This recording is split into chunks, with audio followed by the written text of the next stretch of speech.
Welcome to another edition of What's Going On. I'm your host, Tom DeAmber. As always, we are very thankful you take the time from your busy day to view our program. My friends, we are going to start this program out with some very extreme graphic pictures and content. We actually debated not showing this to you, but we decided that no matter what this program is about, is no matter where the truth takes us, that is what we are trying to accomplish, to bring forth truth. If a lot of you are going to find these images very disturbing, they are very disturbing. They're a good example of just how depraved human beings can be to each other. And what I am speaking of is what's going on in South Africa every day. Depending on who you read currently, my friends, there are about 1,500 white Christian farmers being executed daily. Now, I'm very happy to report that Russia and Australia have sent military units, ships, airplanes, etc., to South Africa to get some of the white Christian farmers out of the mayhem, out of the genocide that is taking place.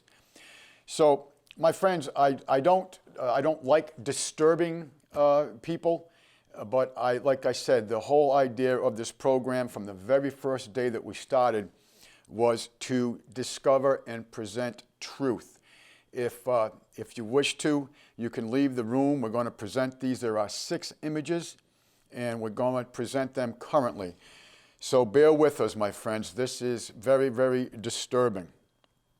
Okay, this picture here is an elderly white woman that obviously has been beaten. You can tell that her orbital bones and so forth are broken.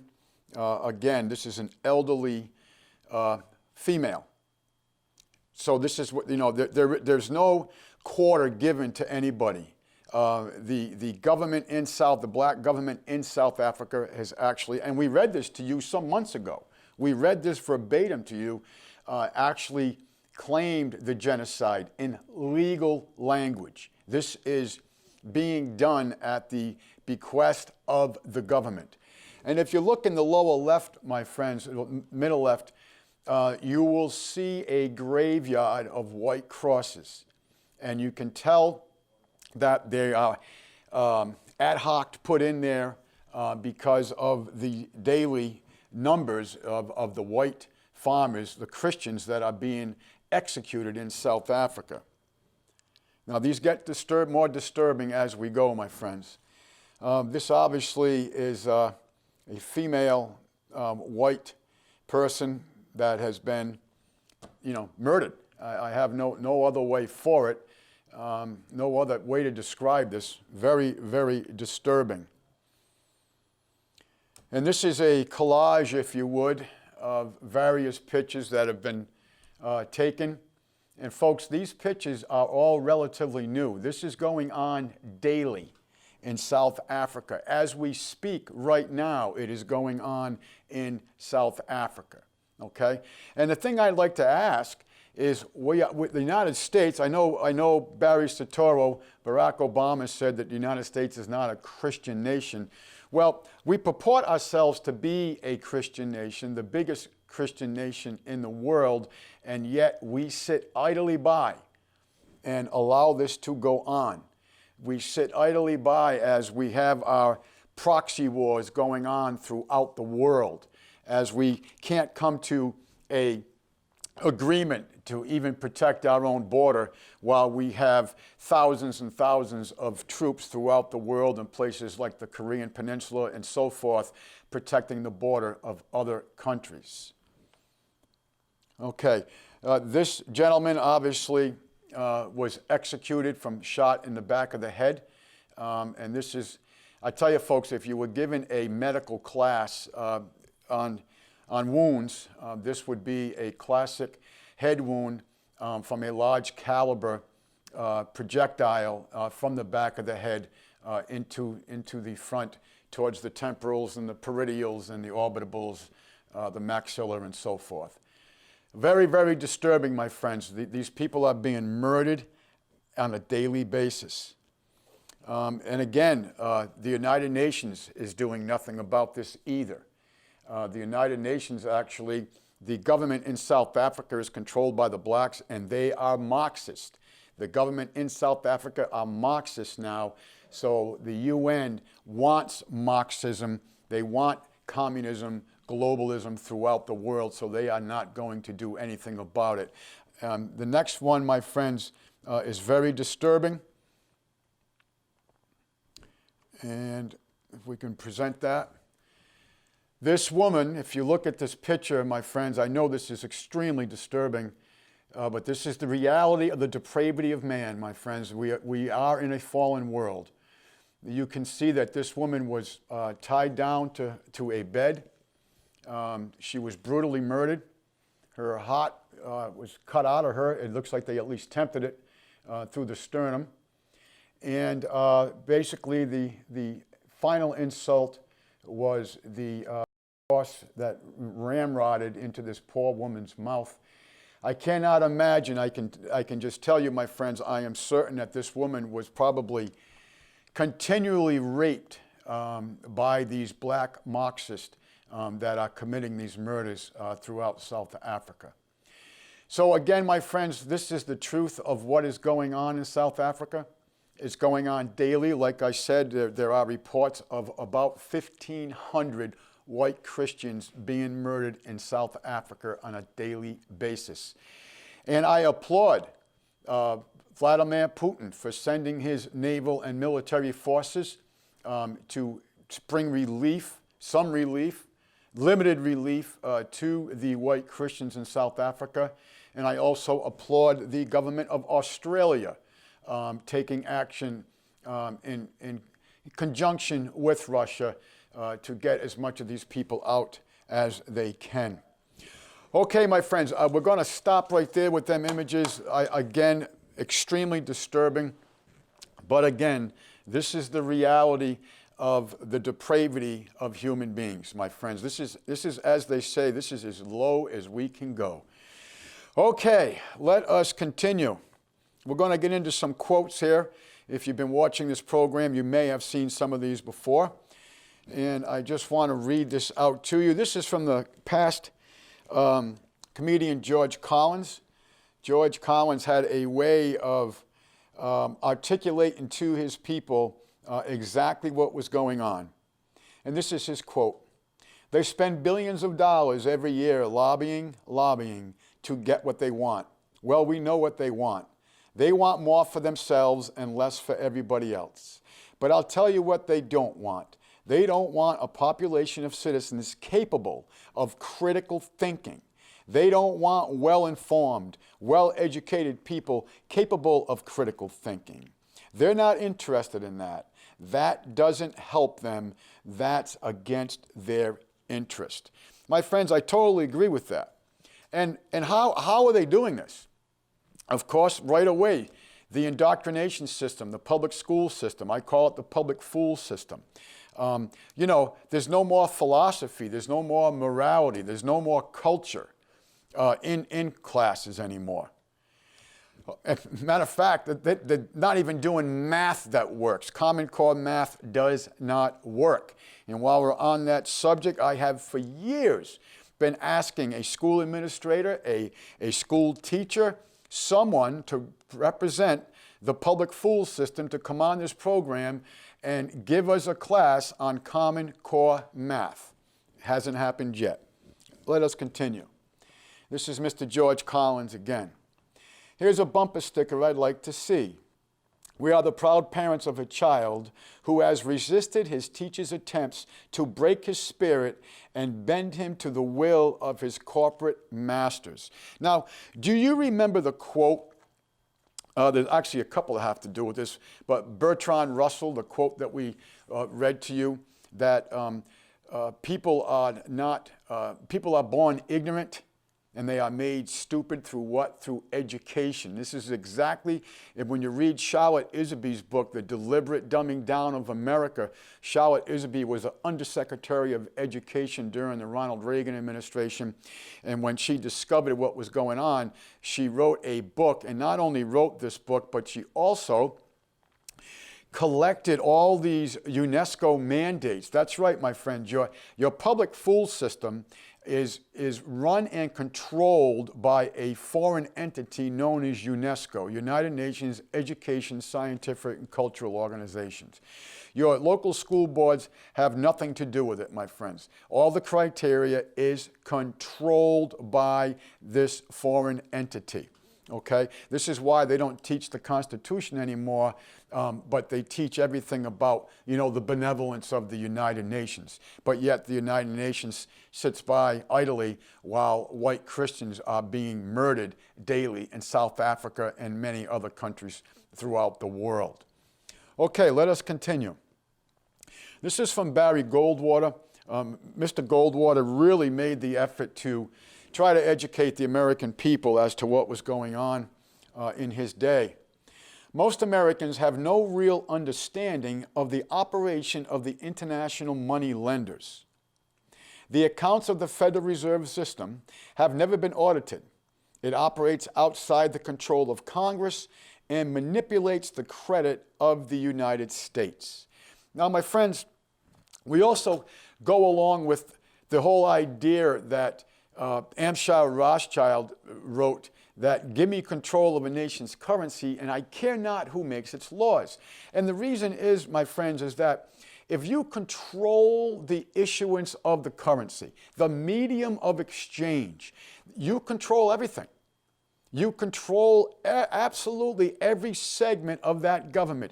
You control every segment of business. You control every segment of the credit of these United States, the insolvent corporation USA, Inc. And if you look how, once they took control with the Federal Reserve Act of 1913, which was put into play on December 23rd, 1913, while the Congress was away for the Christmas break. Think of that. And this Federal Reserve Act, my friends, as you know from watching this program, it wasn't put together, the language wasn't orchestrated in the halls of Congress. No. It was done secretly by these international bankers at J.P. Morgan's estate on Jekyll Island. Think about that. It wasn't done in the halls of Congress. And we had Mr. Alan Greenspan, and we played this for you in the past in an interview he was doing on PBS, and he flat out said that agreed with Mr. Barry Goldwater here that the Federal Reserve is a private bank acting on its own.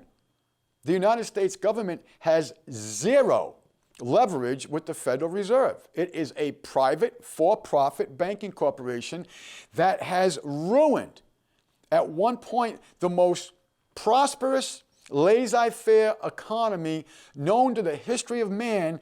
Once they took control of it, my friends, it only took them 20 years to destroy it. That's all. 20 years to destroy the most accomplished, profitable, laissez-faire economy in the history of man. And how? Because they took control of the money system. They took control of the issuance of the currency. Let us continue.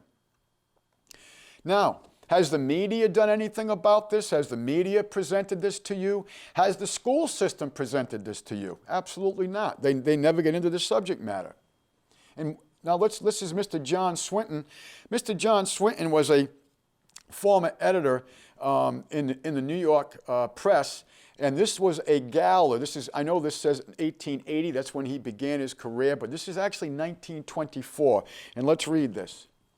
The business of the journalist is to destroy the truth, to lie outright, to pervert, to vilify, to fawn at the feet of mammon, and to sell his country and his race for his daily bread. We are the tools and vassals of rich men behind the scenes. We are the jumping jacks. They pull the strings and we dance. Our talents, our possibilities, and our lives are all the property of other men. We are intellectual prostitutes. Now, when he says the we, my friends, he is speaking at his retirement gala, and he is speaking to everybody who's in the media. At this point, this is print. Radio is just coming in. But think of that. He is putting it right out there for everyone to see. And this is 1924. Imagine where we are in 2018. And this is why they're trying to control the information. This is why they've taken multiple sites. Now, Michael Savage, one of the most listened to radio hosts, a prolific author in radio right now, in the internet, on the open airs, in syndication. He is like number one. But they don't like what he has to say, so they're shutting him down. They're trying to take many sites down. Why? Because they want to control the information. They cannot let you know what they're doing to you. Do you understand that? You're not going to get information, my friends, of truth in the public school system. You're not going to get it from the pulpit either.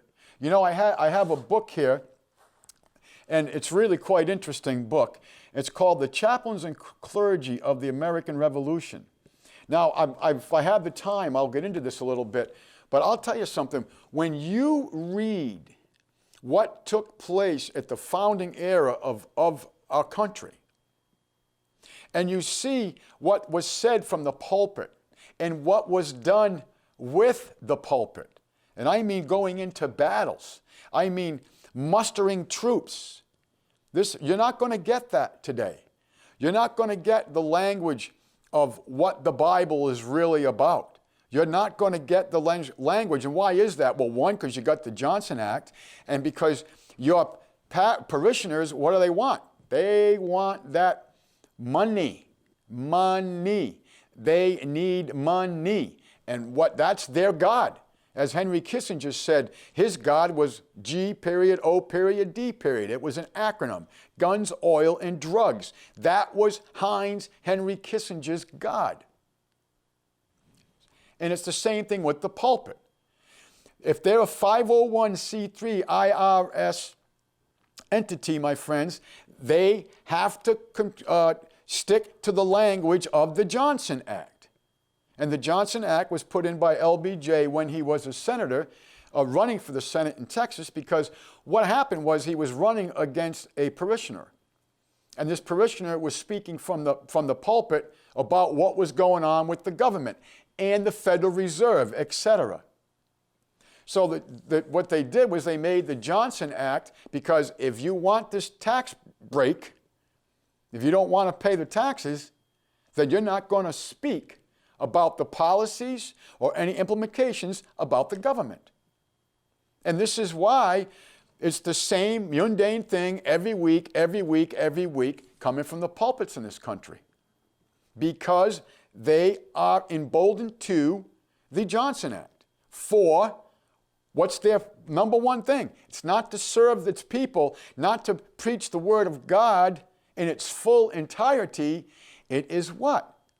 Money. They want that tax break. Now, if you think I'm wrong, why don't you go to your pastors and say, hey, you know, all you have to do to speak truth is do away with your tax incentive, your tax break. See if they do it. I can most assuredly tell you they won't. And then you should figure out from that point of view what truly is their motivation. Let us continue. This is from Malcolm X. The media is the most powerful entity on earth. They have the power to make the innocent guilty and to make the guilty innocent. And that's power, because they control the minds of the masses. Absolutely correct. Look at, I'll give you an example. Michael Flynn, General Michael Flynn. So now they're saying that General Michael Flynn was a bad boy. He didn't register when he was working, negotiating with there was no Russian collusion, okay? What are we on, 20 months now? You know, tens of millions of dollars. No Russian collusion.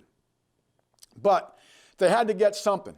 Now, Michael Flynn was in charge of the DIA, Defense Intelligence Agency. He was in charge of that. He knew about all the drug running. He knew about all the child slave running. He knew about all the arms running. And he was going public with it. He went public about how the Obama administration formed, trained, and funded Al-Qaeda. This is why they changed the names to ISIS. Because after all, Jonathan Gruber said what? America, thank God for the stupidity of the American people. They have memories of a goldfish. Oh, by the way, Mr. and Mrs. Vermonter, that's the same guy that former Governor Shumlin hired to do this, try to implement the single payer here in Vermont. And we spent millions of dollars on it. That failed project. Why? They couldn't get the computers right. They can get the computers right to spy on us through our social media, through all of our tools that we have in the digital world, but they just couldn't get that right, and they spent millions of dollars doing it. A complete failure at the cost of Mr. and Mrs. Taxpayer in Vermont. So what Mr. Malcolm X is talking about is absolutely right. So General Flynn, he goes and there's two entities that you have to sign up. Okay, there's two of them that you have to sign up to if you're going to do business with a foreign entity. So he only signed up with one. In ignorance, he did not know he had to do the other, but he did sign up with one. So now they're going to go after Mr. Flynn for a procedural violation.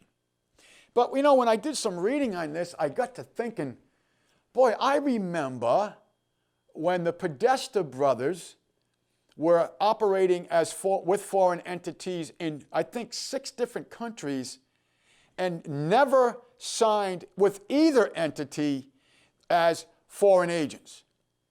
They never did. Were they prosecuted for it? No.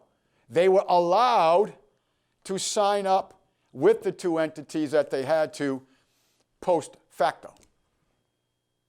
But they won't give the same benevolence to Mr. Flynn. Why? Because Mr. Flynn is a patriot. Mr. Flynn knows where the bodies are buried. Mr. Flynn has been ruined financially with the cost of attorneys on this fabricated charade. I have no other word for it. So you have to understand, my friends, that it's not a level playing ground. Like I tell you constantly, it's the just us system. Not justice, just us. It's just them. The government has been weaponized against the people. And this is what's going on.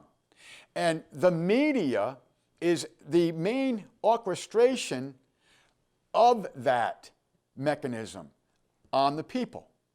There's 3 of them, my friends. It's the media, it's the public education system, indoctrination system, and it's the 501c3 churches. Them are the main 3 entities that control our thought and reasoning processes.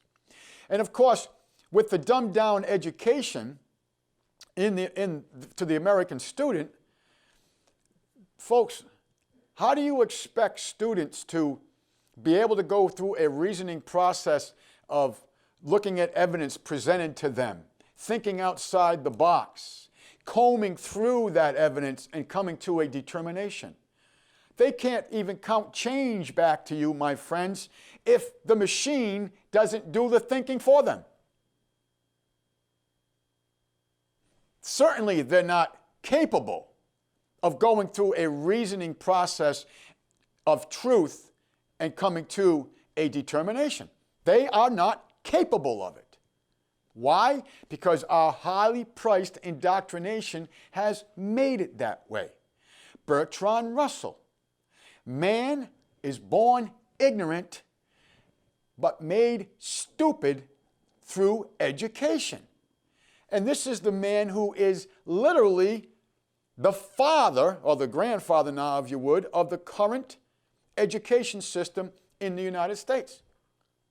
Think of that. It's unbelievable. But that's where we're at. And look at the cost. Look at the cost.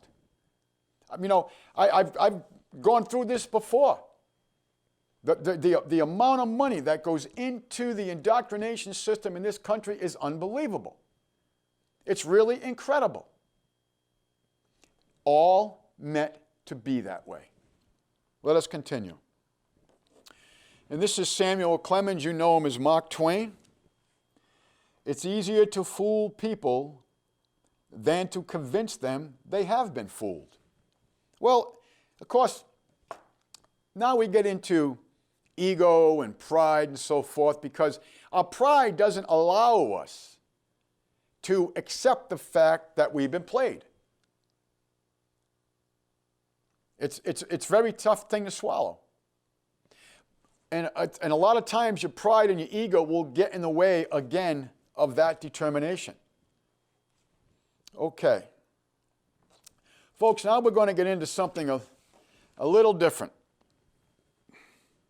Now, we have spoken to you in past shows about the aircraft loads of pallets and pallets of, I hate to use the word money, of Federal Reserve notes that were first put into play in the early 2000s in Iraq, and then later on put into play in Iran. Now, this pallet that you're seeing here is from Iran. This is pallets of money. Now, I speak erroneously. We do not have money. And I know we've taken out our Black's Law Dictionary and other shows, and we have read to you the definition of money. Money does not encompass debt. Money has to have some intrinsic value to it. Now, a true dollar, my friends, is 28.5 grains of gold in the 15:1 ratio of silver. That is a true dollar. And what we now know is we have Federal Reserve notes. And what's a note? A note is an acknowledgement of debt. And we know we have two signatories on this medium of exchange. One's the creditor, one's the debtor. The debtor, the surety, the collateral for the debtor, whose signature is on the right, is you and I.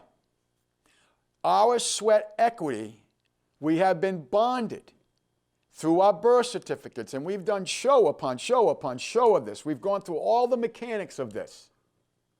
And there's a reason why I bring this up. Because I want you to think about this. Think about the bailout in 2008. We now know from private auditing, because the government, the Federal Reserve has never said where it's gone, but we can look at where funds are being distributed to. And we now know that over 80% of the bailout money, the top money, went to foreign banks. That's right. Your sweat equity is paying for the bailouts of foreign banks. Now, I want you to understand this. So they get the trillions of dollars of Federal Reserve notes, and then how is it that, how is that just out of thin air? There's no gold, there's no silver backing this medium of exchange, but there's debt. And you have to have collateral to satisfy the debt. Again, that's you and I, the sweat equity, birth certificate. But I want you to think about this. They got trillions of Federal Reserve notes, and on every one of them Federal Reserve notes, there is an interest bond due. That's what the debt really is, my friends. It's perpetual debt. So with this, you have got to understand that you give them one Federal Reserve note, well, there's an interest bond due on that one Federal Reserve note. So then, okay, you say, well, okay, Tom, well, we'll just print another Federal Reserve note to cover the interest on the initial single Federal Reserve note. But guess what happens with that? Now your debt has doubled because now you've got to cover the interest bond due on the one that you printed to cover the initial Federal Reserve note. Are you with me? So these bankers, with no accountability, got trillions and trillions of Federal Reserve notes, which you are the co-surety to, and now we owe these very same bankers trillions and trillions of Federal Reserve notes in interest bonds to the very same bankers that received the Federal Reserve notes initially. It's a double win for them. They get the payment initially, and then they get the interest bonds due to cover the interest on the initial Federal Reserve notes that were presented to them. Do you understand what I'm saying? It is perpetual debt. Every month we report to you the government's taking in more tax revenue, more tax revenue, more tax revenue. Yet every month the debt increases by billions and billions and billions of Federal Reserve notes. Why? Because there is an interest due on each and every one of them. That's why. So, this is going into multiple countries. We have Iraq and we have Iran, which have received pallets of hard cash, folks. No accountability where it went. So let us read this article. This transfer has been called the largest airborne transfer of currency in the history of the world. But finding out what happened to all the money involved has become one of the biggest financial mysteries of all time. Beginning in the very earliest days of the war in Iraq, the New York Federal Reserve shipped billions of dollars in physical cash to Baghdad to pay for the reopening of the government and restoration of basic services. Folks, what they were paying off, this was like the Vichy French in World War II, when the Nazis paid off the hierarchy of the French government and military. They actually moved the capital from Paris south down the Vichy, France. That's hence the name, the Vichy French. So what we were doing, my friends, is paying off the hierarchy of the Iraq military and civil government. Let us continue. Beginning in the very earliest days of the war in Iraq, the New York Federal Reserve shipped billions of dollars in physical cash to Baghdad to pay for the reopening of the government and restoration of basic services. Don't you believe that for one word, because the basic services were never put back into play. The money was packed onto pallets inside a heavily guarded New York Federal Reserve compound in East Rutherford, New Jersey, trucked to Andrews Air Force Base outside of Washington, and flown by military aircraft to Baghdad International Airport. By one account, the New York Fed shipped $40 billion in cash between 2003 and 2008. In just the first 2 years, the shipments included more than 281 million individual bills weighing a total of over 363 tons. Did they deliver this to your front door? They didn't deliver it to mine. But soon after the military arrived in the chaos of war, torn Baghdad, the paper trail documenting who controlled it all began to go cold.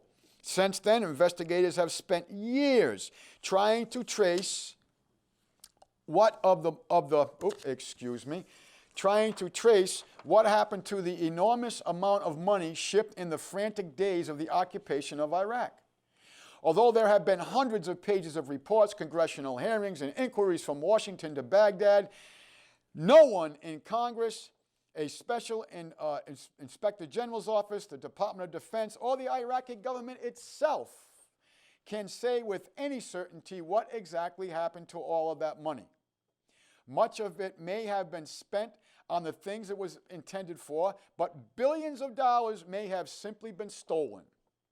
The thefts likely range from complicit contracting schemes to brazen appropriations of billions in cash still in their New York Fed plastic wrappers. Since then, investigators have spent years trying to trace from an account traced what happened to the enormous amount of money shipped in the frantic days of the occupation of Iraq. Okay, to find out what happened, a special inspector general for Iraq reconstruction is focused on the chain of custody and who was responsible for the money minute by minute as it's made its way to Baghdad.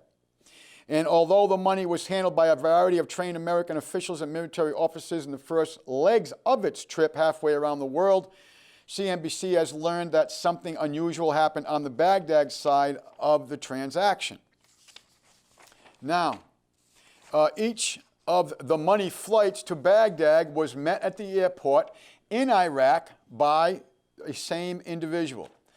The previously unknown Coalition Provincial Authority, the CPA, official was tasked with picking up the bales of billions as they were unloaded from C-17s and arranging them to get to the Central Bank of Iraq in downtown Baghdad.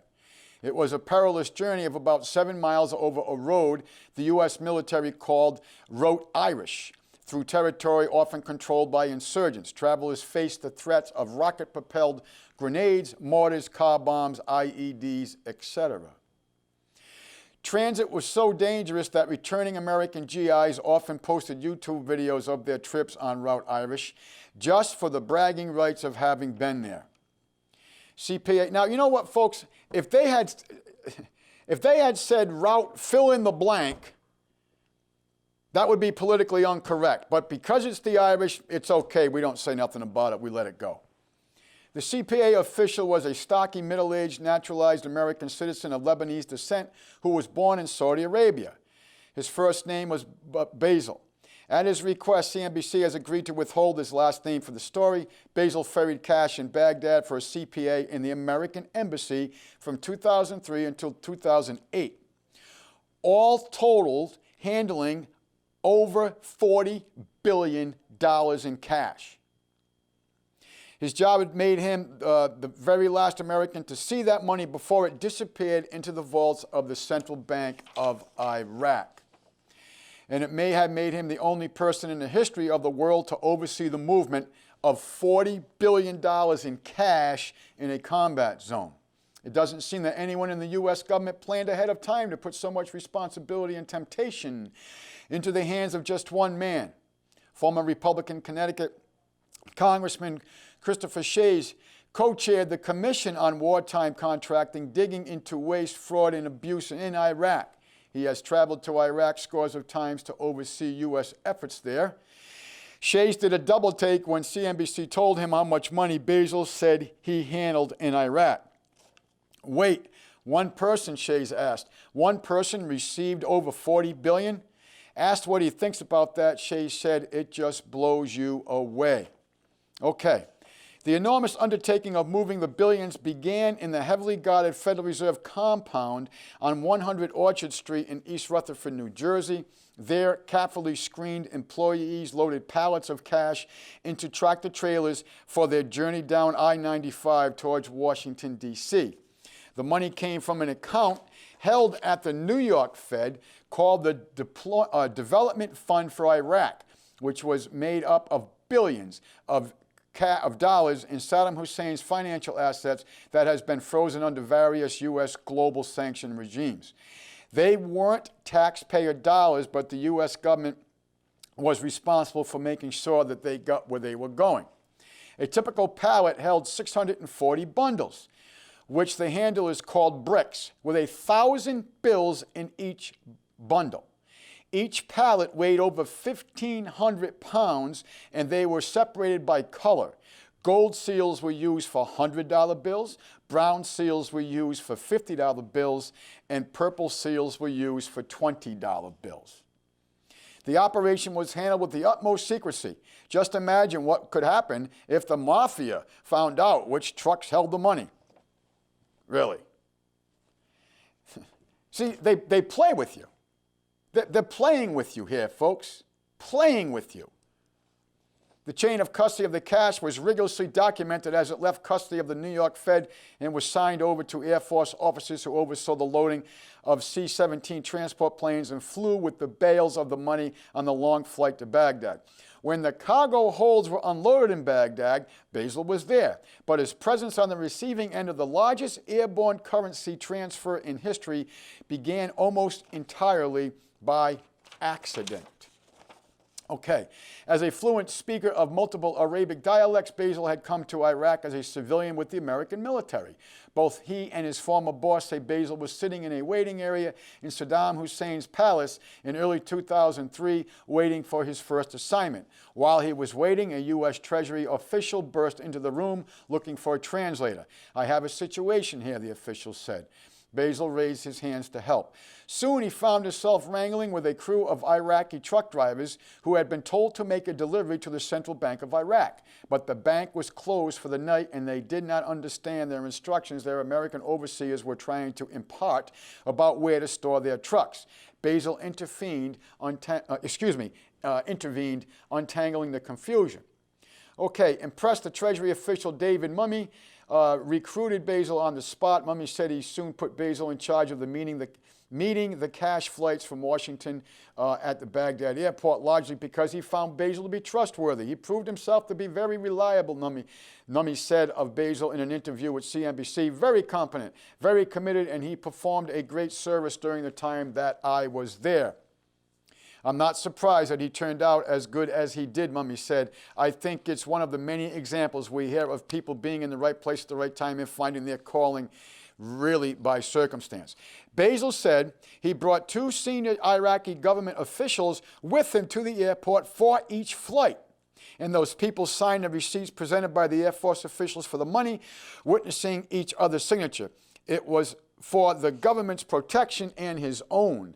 Basil wanted to be able to prove that he had turned over the money as promised, but in the chaos of war planning, no one seems to have thought about the paperwork. Oh, we just didn't think of that. Imagine that. $40 billion in hard cash. We just forgot about this little thing called paperwork. But boy, I'll tell you what, folks, you better cross every T, you better dot every I. Let us continue. Basil said the CPA didn't give him any forms or documents with which to record the transfer of billions, so he wrote up his own using Microsoft Word. One document Basil showed CNBC was a one-page receipt of shipment for a $1 billion delivery in April of 2006. Basil typed it up himself. It read in part, "This is to testify that we, the undersigned, have received in our custody," from Basil's full name, "the amount of US dollars," which was at that time $1 billion. At the bottom were the hastily scrawled signatures of 2 officials of the Central Bank of Iraq. It's my neck on the line, Basil said. I documented the hell out of this. With the Iraqi government signatures in place, the money was in legal custody of the government of Iraq. From the instant it was unloaded from C-17s, it was Basil's job to make sure it stayed that way, at least until it got to the vaults of the central bank. Okay, my friends, I am running out of time, but what I'm going to tell you is at this point right here, and I've got pages of where they tried to investigate and, you know, the 40 billion and so forth and how what they did. But anyway, I'm running out of time with this, but this is where the accountability ends, my friends, right here. $40 billion just woof, vanished in thin air. Now, I want you to understand something about that 40 billion. That again, there is an interest due on each and every one of that 40 billion. For every one single Federal Reserve note that make up the 40 billion, there is an interest bond due on that. And you and your children are the co-surety to that. and you were bonded through an instrument called the birth certificate. Folks, when you see the word certificate, two things should come to your mind. One, it's a negotiable instrument, meaning it holds value. Your sweat equity, my friends, has been collateralized. You've heard of monetizing debt? This is what we're talking about. Your sweat equity has been collateralized to monetize debt. And this is why you don't own anything. And we've read this to you verbatim, Senate Document 43. Senate Document 93-549. You own nothing, my friends. I own nothing. Zero. I am a bonded entity in a commercial law system. And it's been that way, my friends. The commercial law system took over in the 30s. A lot of things happened in the 30s. And it all started when the corporation USA Inc. went insolvent to its creditor, the Federal Reserve Bank, which again is a private, for-profit banking corporation. And as you know from watching this program, the name Federal Reserve was put in deceitfully by the father of the Federal Reserve Bank, a German fellow by the name of Paul Warburg. And what he did, because when they met at Jekyll Island, they knew they were going to confiscate the wealth of the American people. And I don't just mean the money system, folks, I mean the wealth. Senate Document 43, all property is in the state and subordinate to the necessities of the state. It doesn't just say money, my friends. It says all property. Can you say human resources? Where do you think that word came from? Human resources. Folks, this $40 billion that disappeared, you're the co-surety to not only the initial $40 billion, but to the interest due on it. And you're the collateralized sweat equity debt of the top bailout, every Federal Reserve note that's printed, the Federal Reserve notes that went to Iran, the Federal Reserve notes that went throughout the world in the coffers of the bankers. And they confiscated the real wealth of the American people. They confiscated the gold. They confiscated the silver. They confiscated physical geographical property. You own nothing. You don't own your car. You have a certificate of title for your vehicle, don't you? You don't have a allodial title for your vehicle or for your land. Allodial title is Latin. Allodial, absolute. It is yours. Allodial title. No, you have a certificate of title. Bearer use of. Someone is allowing you to use something of value, but you do not own it. And this is why you have to pay your extortion fee every year, you know, as property taxes. And not only just that, my friends, once they took control of the insolvent corporation, they actually changed the mechanisms of the court system, of the legal system, the justice system in this country. We went from everyone knows, we used to have common law in this country. There had to be a victim for someone to be placed on charges. Now, most of our charges are strictly procedural violations.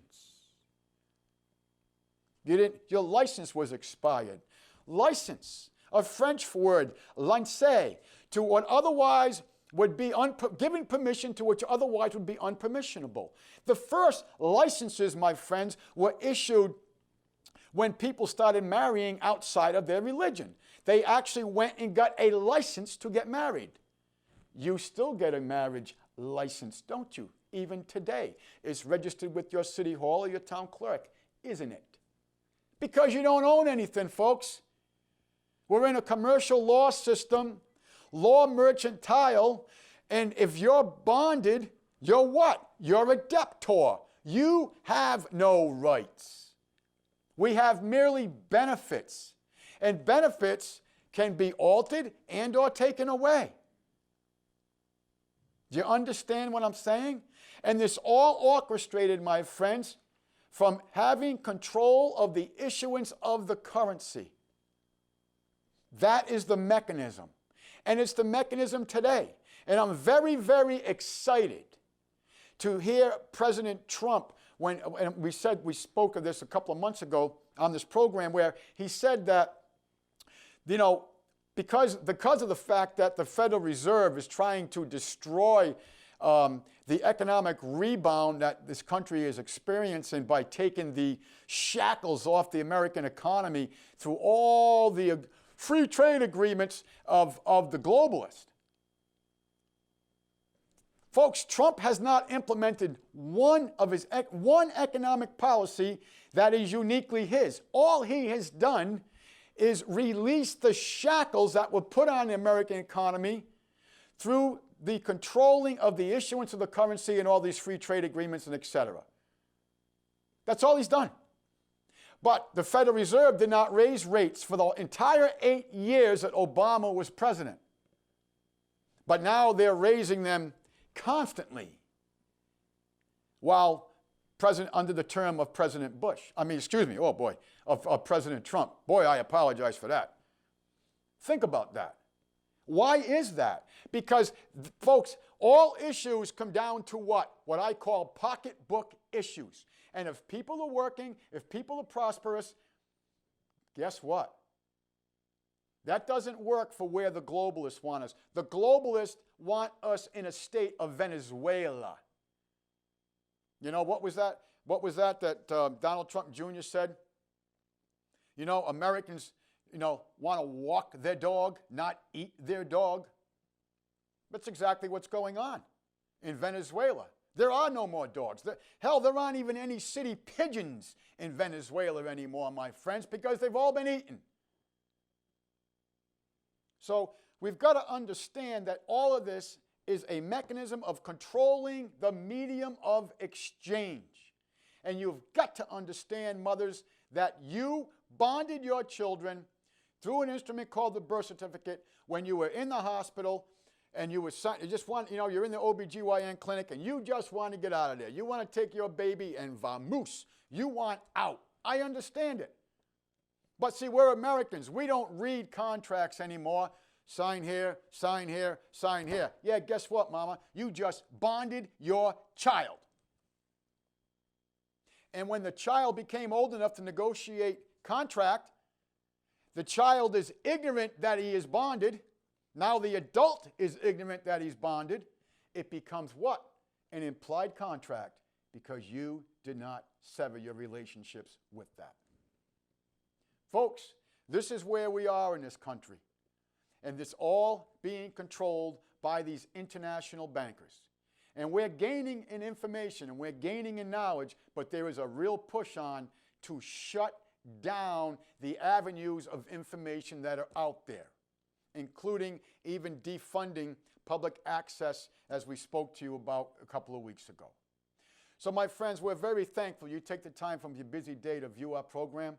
We always close in asking you to seek truth, to obtain knowledge, to manifest kindness to your fellow man. And we always close in reminding you that your government is your responsibility, and we thank you for watching. Got to read between the lines. Got to read between the lines. Well, the truth is very simple, very hard to find.